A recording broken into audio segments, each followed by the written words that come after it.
We do have time for a few questions. Looks like we have a few. We'll try to go through these because it is already 3:20 and we have a long agenda of action items as well. Herman Farrell. Yes, hi. Can you hear me? Mm-hmm. Yes. So thank you for that. That was comprehensive and really helpful to thinking about this. I'm gonna just express two thoughts that are serious concerns of mine from what I've just heard.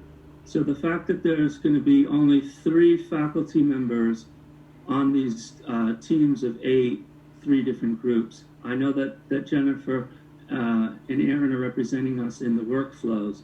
It just seems like it's a lost opportunity. I'm repeating what I said to the president, but it seems like a lost opportunity for us to help with this. It seems like if ideas come out of this that then don't work, we're going to be back to these issues of how can we make things work. And we have done our job as faculty members to do our best to make everything work now. We are going to have time over the summer for those who want to be engaged in this. I would really hope that that could be expanded. The second thing is a real serious concern about metric number 3. Metric number 3 seems to incentivize, as you've said, the notion of tenured faculty, which is all of our associate and full professors, taking on larger classrooms. And I understand the motivation behind that, but when you use the term efficiency, I have concerns about that because in my college, on some level, senior faculty moving towards smaller classrooms is actually more beneficial to all of our graduates than any other way of doing it. That is, being in a seminar with a senior faculty member, dealing with their expertise, getting the benefit of that is one of the advantages of coming to UK, let's say in my college in particular. My real concern here, because honestly, I volunteered early on to say I would love to go back and teach in larger classrooms, and I'd gladly do it. But I turned 59 yesterday. And as a health issue, I had to pause and really think about what that would mean for me, and I think other colleagues who are in more vulnerable age groups on our faculty, people in their 50s and 60s. If we are going to be sent back into the classroom with a larger classroom, if we're actually in person, then this incentive is putting some of us at risk. And a lot of us want to be team players, and we want to keep our jobs, and we want to help out with our colleges and departments and University of Kentucky that we love.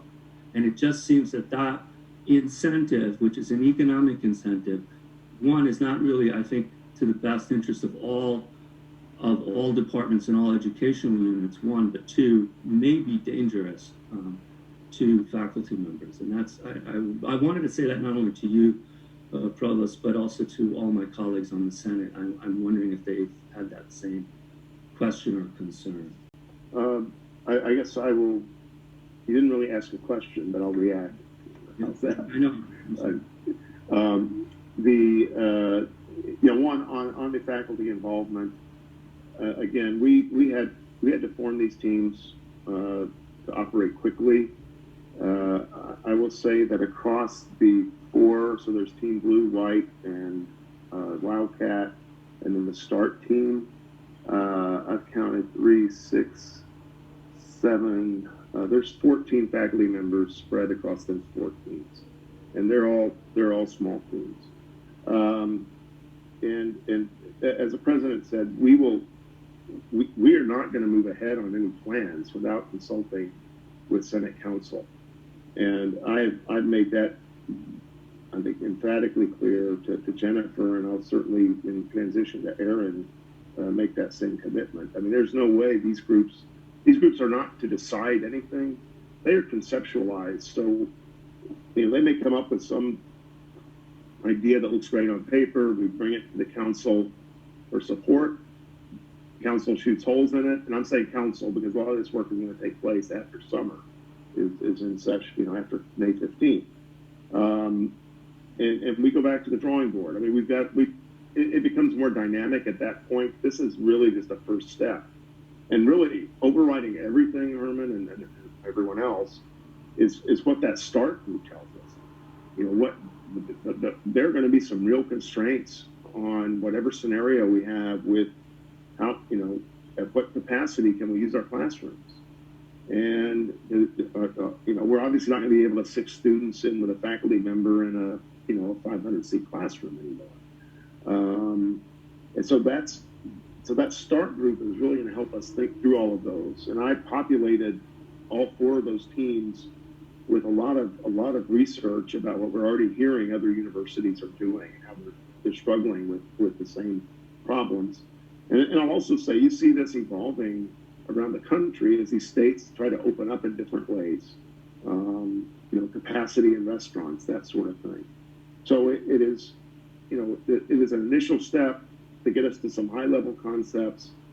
At that point, the start group has to weigh in, make sure what we're doing is feasible and healthy. But then there's no question that there are going to be a number of academic issues that have to be addressed in the context of any of these scenarios, and that's where the Senate Council comes in as a group to help us with that. So, and then on the second one, issue you raised, Herman, on that third metric, and again, those metrics were not intended to apply to every college, and we know they don't. Your college has a very particular type of model, and so what we're not trying to encourage that tenured faculty are assigned to bigger sections. What we're trying to encourage is that tenured faculty that are not research productive teach more, and so it really and we're going to need that in the fall. And depending on how this pandemic plays out. So I just wanted to be clear that we are very concerned about safety in the classroom, and that we will be dealing with that in the context of these support groups. So Jennifer, I can't see the time, but I have a few more minutes. Jennifer, I'll just say that if somehow, I think this is being recorded, and I don't know if it captures the chat box, but if you could capture those questions in the chat box, then maybe you and Aaron and I can get together later on and kind of triage those and group them together in a way. And yes, I'm sure we can do that. What I'll ask my colleagues to do though is to send them to me via email. I feel uncomfortable relying on the chat box, so I'll ask you to send questions to me via email if we don't get to them today. And that'll probably be true for some of the people with hand raised. I don't think we're going to get through this whole list. About faculty safety, please remember that we have dozens of faculty, if not more, who are probably immunocompromised. Do you hear me okay? And requiring face-to-face classes would probably be dangerous. So maybe some sort of expedited process to move face-to-face to online classes would be really useful. And that may be a way that Senate Council can step in and help. Then my second question has to do with where we decided cuts would be made and deciding to lay off lower paid employees of the university. I wanted to just bring to attention the fact that many colleges and universities across the nation have elected to have senior administrators take pay cuts. In fact, I have a list of 74 colleges and universities across the nation where senior administrators and or athletic officials have taken voluntary pay cuts, either in addition to or instead of laying off low-paid workers, particularly healthcare workers. I realize that sometimes that would just be a drop in the bucket, and I may not make up for the budget shortfall. But I think in this time of leading by example and modeling sacrifice and modeling the sorts of dedication to one's institution that we want to see, I just want to put that out as a possibility for senior administration to consider or maybe reconsider. For example, President Capilouto and Coach Cal have so much respect from people across the state. If they were to take voluntary pay cuts, I think that would mean a lot to people across the state, both within the university and across the broader state. So that's just put out there for consideration. And thank you for the comment. And it's we're trying to avoid pay cuts for everyone. I mean, the symbolism of top administrators doing something aside, that is the last thing we want to do for anyone. And we're not out of the woods yet. It may be a distinct possibility going forward that we have what you described. So we'll see. On the healthcare workers, these folks are temporarily furloughed, and I just say this so that you understand there is a safety net of sorts. Fully intend that if the work that we need them to do recovers, they will be brought back. And in the meantime, again, we're covering their health benefits and the unemployment benefits that are out there. So they are eligible for unemployment. I've seen calculations that indicate the take-home pay with the generous unemployment is equivalent to a salary of about $58,000 a year. So, and so at least for a period of time, I think many of our colleagues that were affected in UK healthcare are to some degree covered. And it's our intent that as soon as the work comes back and we can safely bring everybody back, that we will do so. And that's a very, very high priority. Yeah, I wanted to just follow up on Herman and Shannon's comments. So, Provost, if you could possibly post the membership of these 3 scenario planning committees on your website, along with specific charges, and then please follow up with Senate Council before the end of May. That's one thing. The second thing is, with respect to Shannon's comments, it's not entirely true that faculty are not taking pay cuts. In the colleges that have to come up with a 10% reduction, I know that some, including my own, which is medicine, have proposed that the top researchers in our college who are bringing in millions of dollars of grants are possibly going to be expected to take cuts in their Wethington Awards. I know these are awards, but they're included in the faculty salaries. These could be huge cuts that they weren't anticipating this fiscal year and next fiscal year. So my question is, what sacrifices are the top paid administrators at this university willing to make if faculty are sacrificing salary via Wethingtons? I haven't seen any proposal yet that indicates that faculty are sacrificing salary via Wethingtons. So that I'm unsure about that. There are other situations too where faculty are going from 12 months to 10 or 11 months. That's happening as well. So I acknowledge that there are faculty that are out there are giving up pay. The rest of that is, with all respect, Trustee Blonder, a rhetorical question. On your initial point, I will make sure that we communicate the membership of those committees and the charge. They were just literally we were just forming them at the end of last week. So, and I'm not even 100% sure that all the members that we invited have accepted the invitation. But as soon as we get that nailed down, we'll get the information out. Okay, Chris Poole. Yes, Chris Poole, Arts and Sciences. I'm also chair of the Academic Facilities Committee, as you know. And we've recently completed a survey of the senators. I'm finalizing that report now. But in the context of the concern for safety and health, I want to let you know that one of the top 5 responses on that of the most critical needs in the university were for renovations to ensure safety in the workspace.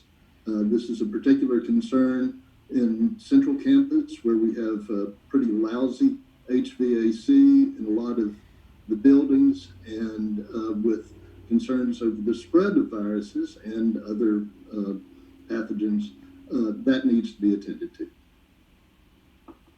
That's it. Thank you. The point very well taken. Sorry, I'm just taking. We'll move on to Melissa Morgan. I know your time is short, and we have to get to our items too. So Melissa Morgan, go ahead. Thank you very much for taking my question. I heard you say something about dual reporting for advising as of July 1st. What does that look like? I'm a director of undergraduate studies, and I'm not entirely sure I need to have more on my plate right now trying to do advising at the same time online and all that good stuff. So could you tell me what that really means? Yeah.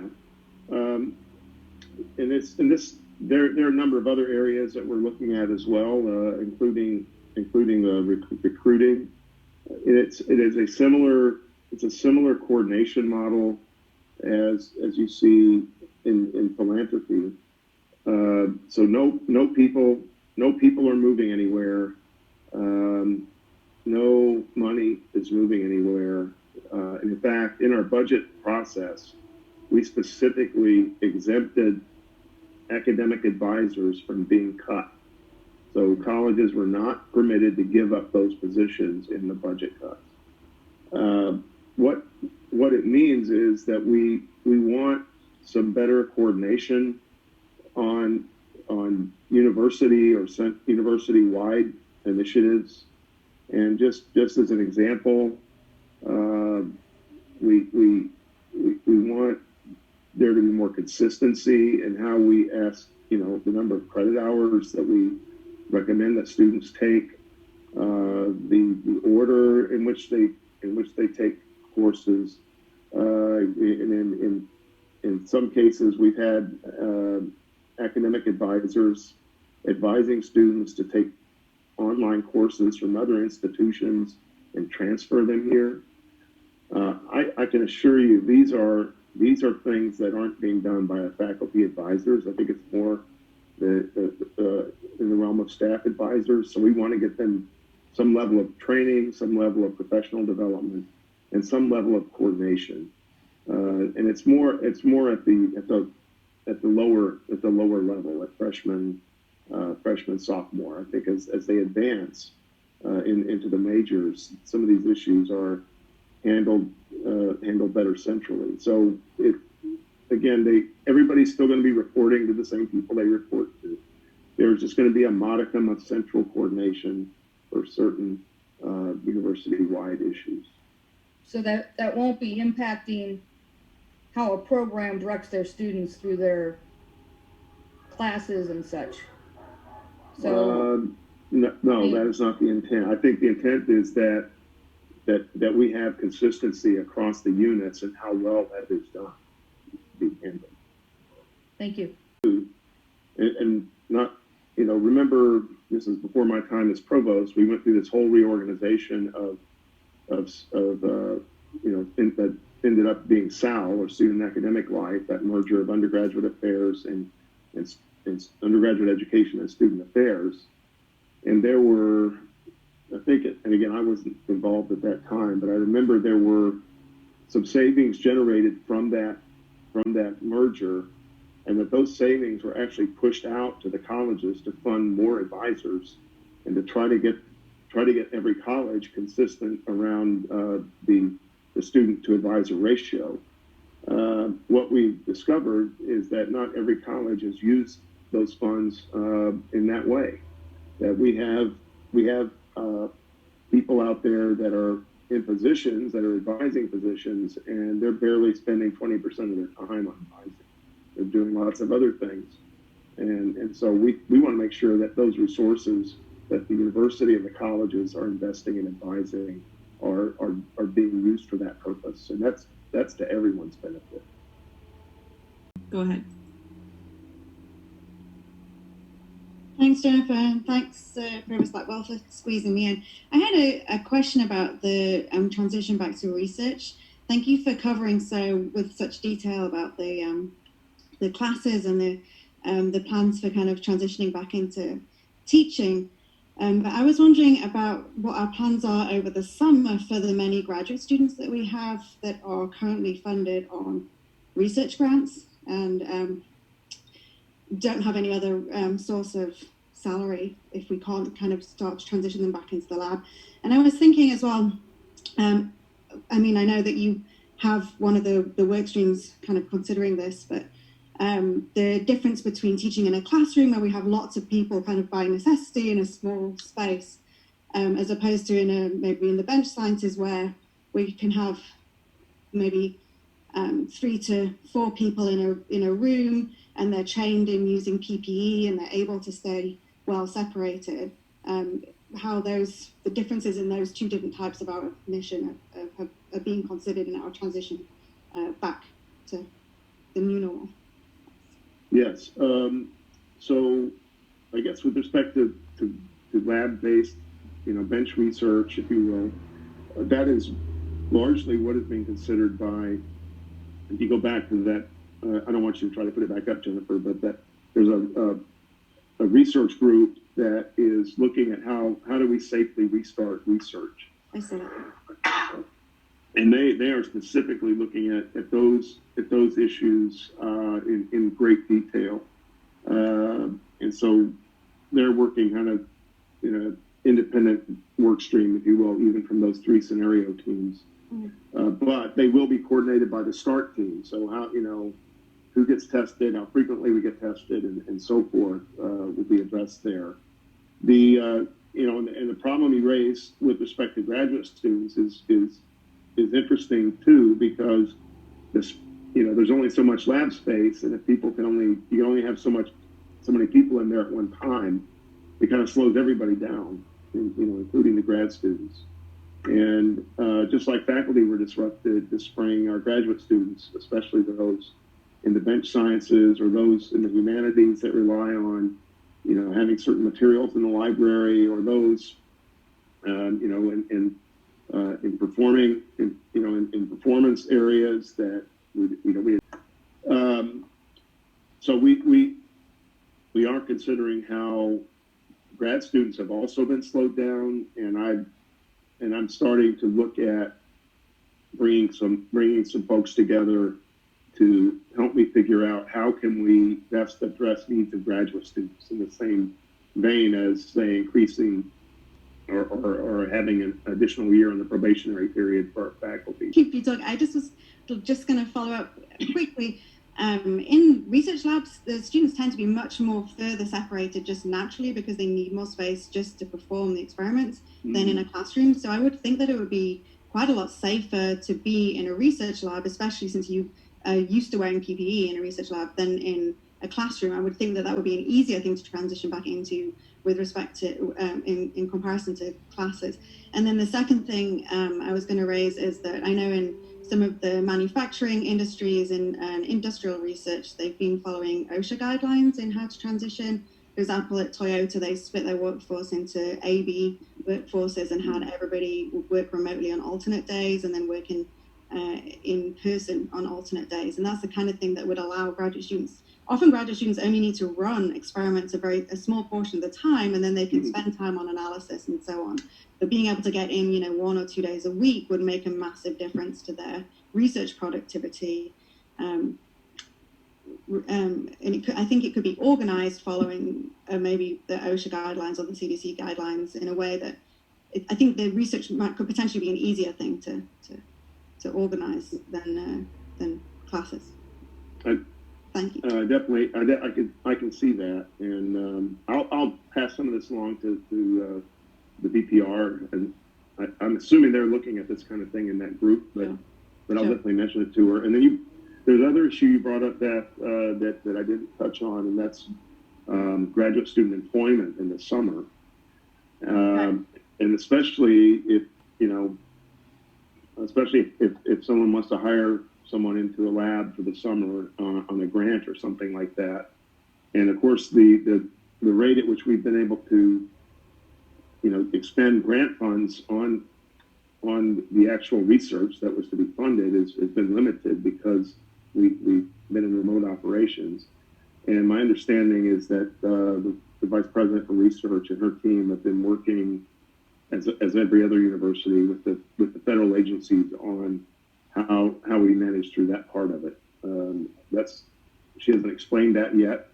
The other thing is our international students are because they can only work on campus. So if they're here and there's no work for them in the summer, that puts them in a financial bind. But the good news on that, and I'll share this, is that I think the President mentioned his remarks about the emergency fund. Donors have been clamoring to give us money for the emergency fund, and we've made use of a lot of that, and a lot of it has primarily gone to graduate students. So there is a good bit of money being pushed out to help graduate students pay rent, take care of other things. And we'll keep focusing on that. Thank you. Thank you. Thanks very much for your time.